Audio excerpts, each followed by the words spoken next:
and this is Reasons for Leaving. I am the man of many jobs and your host, Dale Robbins. First, thank you to my listeners. I am thrilled that you are out there joining me. Second, this podcast is now a weekly podcast. I'm having so much fun doing this, I want to be with you more.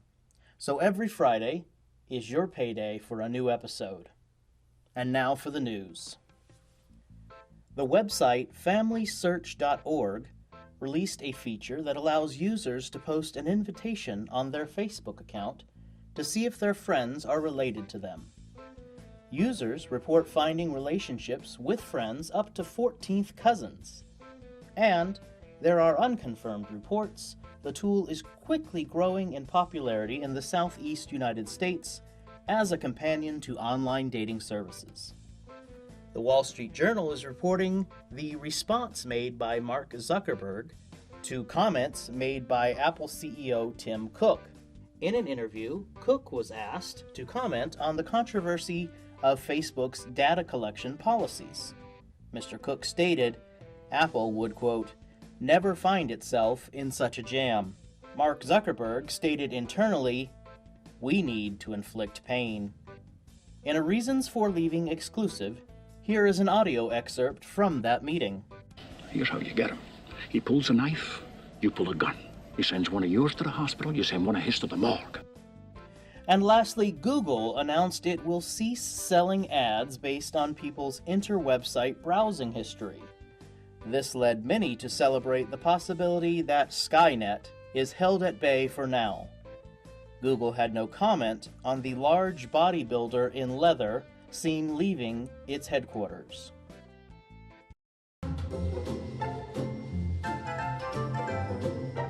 And now for what I think. I am a fan of value. I prefer Wendy's or Burger King for fast food. It's not as cheap as McDonald's, but it's better.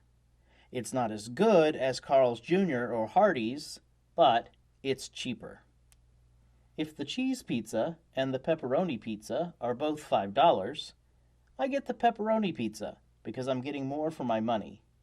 But then again, my kids want the cheese pizza, and when I tell them to pick off the pepperoni and give it to me, they tell me that messes up the surface texture of the cheese.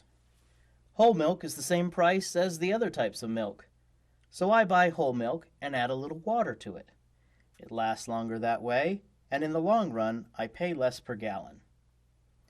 I buy cheap trash bags and double bag them in my can, and I still save money. I don't want to pay much for something I'm literally going to throw in a dumpster. I go cheap on toilet paper, too. At the store, my daughter pointed out that manufacturers call it bathroom tissue. Either way, I want to pay as little as possible for something that I'm going to literally flush down the toilet. I had a roommate who would buy his own bathroom tissue because he didn't like the cheap stuff I bought. To each his own. I don't go cheap on shoes. I buy medium to good quality shoes at Ross or TJ Maxx and replace the insoles with quality ones. Of course, we all have a line we will not cross. One of mine is Kikkoman soy sauce. If you bring La Choy or some other cheap trash water to my table, there will be words. And that's what I think. Do you ever get the feeling that you are thinking? Millions of people report this symptom, but now there's hope. Jelly beans from the moon is a new treatment for feelings of thinking. In a study, the majority of patients report an increase of knowing they are thinking, as opposed to feeling they are thinking. Do not take jelly beans from the moon if you are allergic to jelly beans from the moon. Common side effects include thinking that you are feeling and a unibrow. It is not recommended to sit in your doctor's waiting lounge to count the number of pharmaceutical reps that come in with their little suitcases each hour. Ask your doctor if jelly beans from the moon are right for you. Our guest for this episode is Jennifer Hunsaker, a longtime friend, an amazing woman, mother of 4 children, military spouse, director for the Miss Utah for America, and Mrs. Utah pageants and career counselor. Jennifer, welcome to the show. Hey, thank you so much. This is so fun to be Thank here. you. So, Jen, how did you get into pageant production? It's kind of a strange thing. I feel like I got into pageant production the same way I get into everything in my life, and that's kind of by accident. My husband was deployed the second time. I had three little tiny kids, and I was watching the the Miss America pageant. And I thought, that was one thing on my bucket list when I was 10 that I never got around to doing, because by the time I was that age to do pageants, I was like, man, I'm not into it. So I Googled Mrs. Pageants, and lo and behold, there was one. So with about 5 weeks left the pageant, I entered on a whim just to itch a scratch. And it just so happened that the pageant was going to happen when he was home on mid-tour leave. And lo and behold, I did it and met some incredible women and came away the third runner-up, having never done anything like that before. And the next year, the director asked me to come back and kind of help backstage, help run some errands. And here we are. It's been 10 years, and she's now my business partner, and it's a lot of fun. It's really kind of cool to build a community of women every year that are awesome human beings that want to make a difference. Wow, that's just simply amazing. Very cool. And you appears you're very multifaceted. I know that you're a musician as well, and you have a degree in human resources I do. and some experience in that field. Can you tell us a little bit about that, please? Sure. I actually, like I said, I got into it kind of by accident. I was working for new student orientation at Utah State, and I was actually in graduate school in speech pathology to start out, and really kind of wasn't happy with where I was headed, but I loved my job, and my entire job was focused around hiring and training the student orientation staff. So fortunately, I walked across campus and said, hey, can I come over here and play? And the HR advisor said, yes, absolutely. You just have to get your advisor to sign this paper, and that was it. So I cruised through a master's degree in human resource management and kind of accidentally wandered into small business consulting, really helping businesses that were too small to have their own HR manager understand what human resource principles and organizational behavior and development principles they could use to build their businesses successfully. I think a lot of times we think of small business owners, they're one of the largest employers in the entire United States, but yet they don't really understand the nuances of hiring and firing and or even training, or what do I do with people once I have them. Well, I can certainly agree with that. As a former small business owner myself, I mean, each day it was everything I could do just to keep the lights on and keep the gears rolling. So, yeah, I can certainly respect that.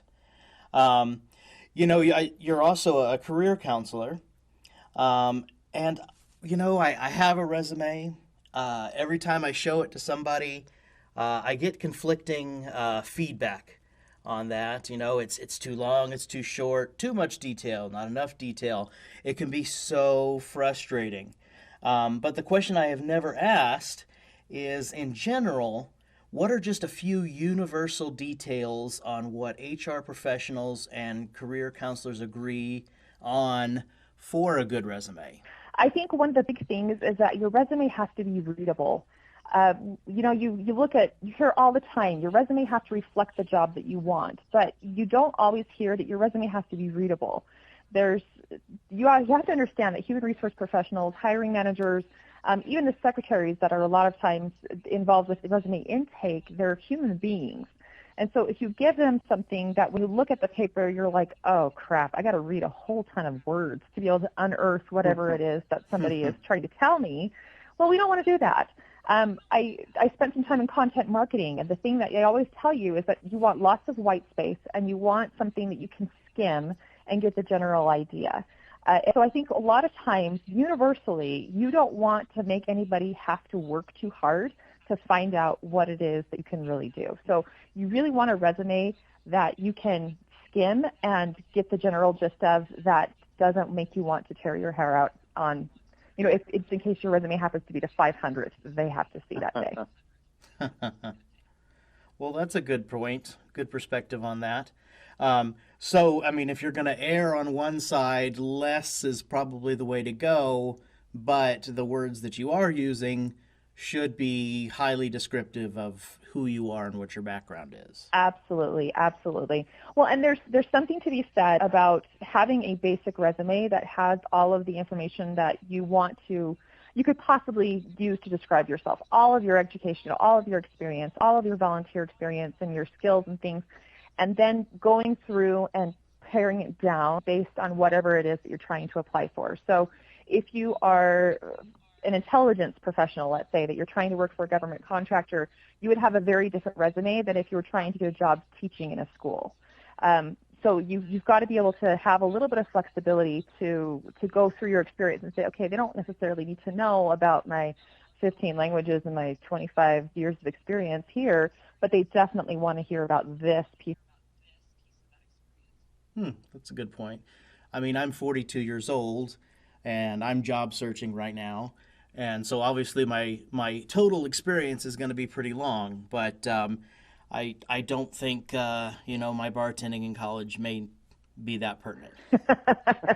Well, and I'm the same way. Like I've had 15 jobs in the last 20 years since I got out of college, but none of them, depending on who I want to go work for, is the things that I'm going to highlight are going to be different than if I'm going to. So if I was going to go 10 bar, then my resume would look very different than if I was going to try and run a small business. Gaps in your resume, times that for whatever reason you haven't been working, seems like a delicate little minefield to dance around. What thoughts do you have on that? I don't think it's as delicate as they make it out to be. I think everybody assumes that a gap in your resume is a bad thing. But right now, especially where you have people that are, coming back into the workforce, either because they've been unemployed for a period or they had a gap because they decided to stay home and take care of their family or whatever the case may be, I think a lot of times we make it out to be a much worse situation than the person that's looking at our resume does. Really what they want to know is can this person do the job that I've posted? And aside from very specific industries that have very specific timelines, the person looking at your resume really isn't interested in a gap in your work experience. What they really want to know is, can you do what I'm trying to have you do right this minute? So if you have a gap, that's fine. But then you might want to say, for instance, I got X number of years of experience in these certain qualities and in these certain skills, rather than having a chronological resume. I think we kind of get stuck in this idea that we have to have a chronological listing of all the things that we've done. But a functional resume that talks about, I have 5 years of experience in using word processing programs, or I have 10 years of experience in marketing, or I have 5 years of experience in Adobe Photoshop. Those are the skills that your employer really wants to see. And so kind of switching it out of the mindset that we have to have a chronological order of all of our job listings and switching it to what does potential employer need to know about me to be able to do this job? Good point. Good point. Many people tell their kids, you can do anything you want if you work hard enough. Comedian Chris Rock talks about how he was hearing this in an orientation to his daughter, and he felt like it was kind of a disservice. He said, you could probably do something you're good at, and it helps if they're hiring, and it's good if you know someone. What are your thoughts on that?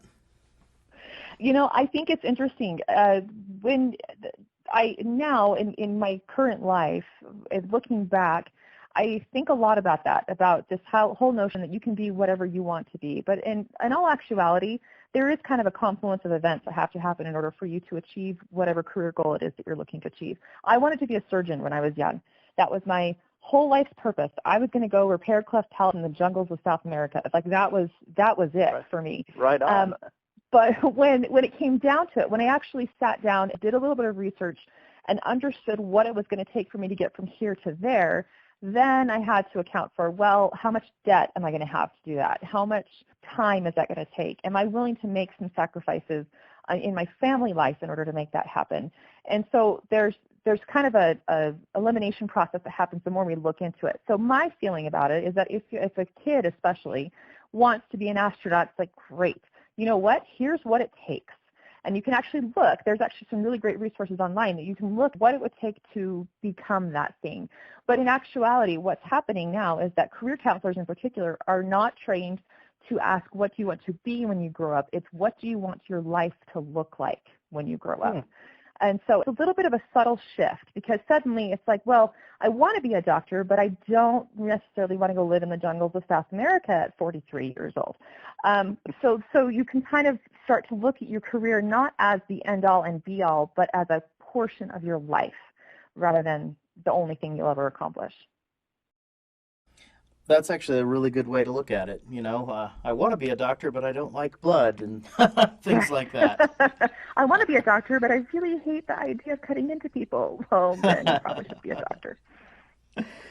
You've consulted with quite a few companies. Any humorous or wild stories come to mind when you think about your time doing that? I think probably the wildest is being in the position that I'm in right now with the pageants.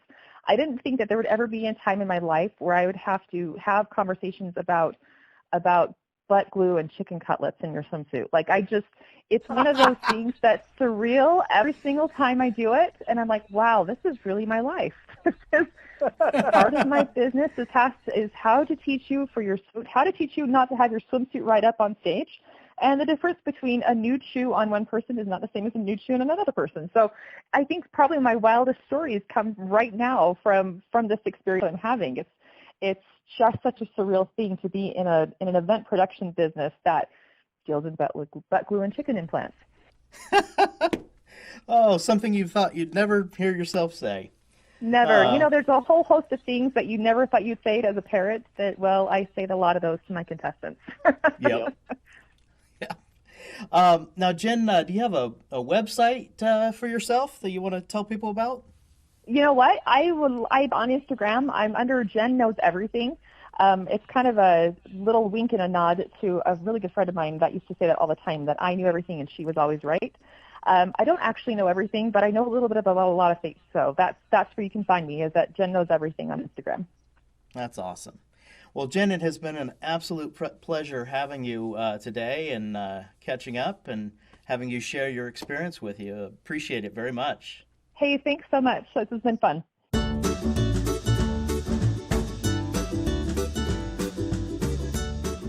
And now for Dale's Tales. In my college years, I did a lot of work in restaurants in various capacities. Here are a few things everyone should know when they go out to eat. The most important thing to remember is rudeness will get you nowhere. You never know for sure if your server is dating the cook, and I can guarantee you at least one server is dating one of the cooks. I can also guarantee you cannot imagine what has been put in customers' food. And heaven help you if you are rude to the host and you are overweight. You will be sitting in a booth. Keep in mind also that payroll is the biggest expense in a restaurant, and as such, management will keep the staff on shift to as minimal as possible. Often, this requires the staff working that shift to be pushed to expectations beyond the laws of space and time. One restaurant I worked at had a lunchtime promotion, which stated, if your order is not on the table in 30 minutes, your meal was free. Upon taking the customer's order, I would start a stopwatch and leave it on their table. Running a skeleton crew is a good business decision as long as everyone shows up for work. On a particularly busy lunch shift, we were short-staffed and orders were taking a little longer to cook than usual. My order for a party of 6 was running long, and at 28 minutes, the food finally was ready. As businesses don't do well by giving things away for free, making the 30-minute deadline was a big deal. The manager in the kitchen handed me the food and said, "Run." I headed out of the kitchen towards the dining room as fast as I could. To leave the kitchen, I had to ascend a set of stairs. I made it halfway up, only to be foiled by a lone French fry on a step. You know that scene from The Godfather where Michael shoots the police chief and the narcotics dealer in the restaurant? Well, it kind of ended up looking like that for me. Upon slipping on the nefarious French fry, my body began to travel upwards and backwards simultaneously. A large rectangular tray with 6 entrees on it broke the bands of gravity and ascended skyward in slow motion. At the apex of its ascent, it reversed course and came crashing down upon my motionless, flat body. My state of shock was quickly dispelled by the sensation of hot soup cascading down my face. The kitchen had to make the meal all over again, and though their meal was free, the customers left me a 25-cent tip. I don't plan to return to the restaurant business. It's too much stress for my liking. But it got me through college, and I've learned a lot about having empathy for good human beings who are doing their best to survive while working in impossible situations. And also some ways to cook really good food. Well, that's all for now. Join me again next Friday, March 12th. Until then, remember to check out the website, www.reasonsforleaving.com. I'm Dale Robbins, and remember, failure is the condiment that gives success the flavor.